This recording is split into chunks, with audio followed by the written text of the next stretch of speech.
कभी कभी मेरे दिल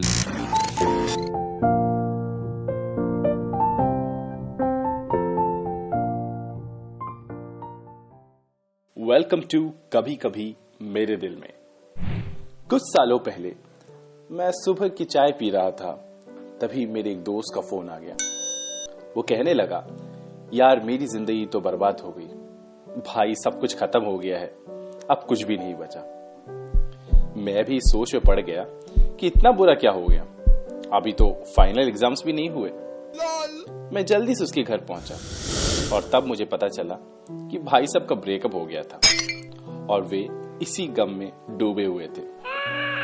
करीब 1.5 घंटे तक मेरे ये प्रिय मित्र अपनी यादें ताजा करते हुए रोते रहे और बार बार कहते रहे कि मेरे साथ सबसे बुरा हो गया और ऐसा किसी और के साथ नहीं होना चाहिए। 80% ब्रेकअप स्टोरीज कुछ ऐसे ही होती है।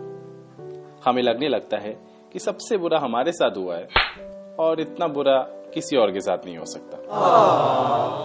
बाइबल में हम 2 ऐसे लोगों से मिलते हैं जो गम में बुरी तरह डूबे हुए थे और अपने इसी गम में वो कहीं जाने की कोशिश कर रहे थे। लूक चैप्टर 24 वर्स 13 कहता है कि ये दोनों व्यक्ति जेरूसलेम से इमाउस की तरफ जा रहे थे।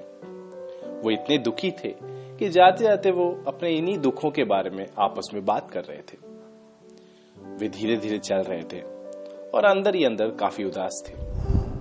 उनका दुख ये था कि जीसस, जिनको उन्होंने अपना माना और सबसे ज्यादा विश्वास किया, अपना गुरु मानते हुए उनके पीछे पीछे चल दिए, वे क्रूस पर चढ़ाए गए थे।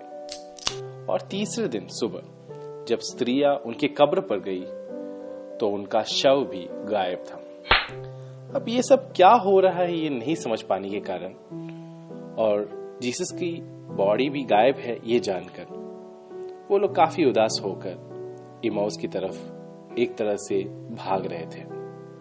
उनको जीसस से काफी सारे एक्सपेक्टेशंस थी, लेकिन अब उन्हें सब कुछ बेकार लग रहा था। लेकिन यहां कहानी में एक छोटा सा ट्विस्ट आया।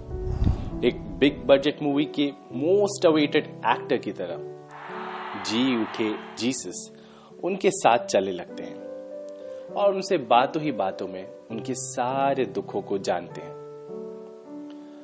वो खुद अपनी सारी बातें जीसस को बताने लगते हैं और जीसस उनके साथ ऐसे थे जैसे कि उनको कुछ पता ही नहीं।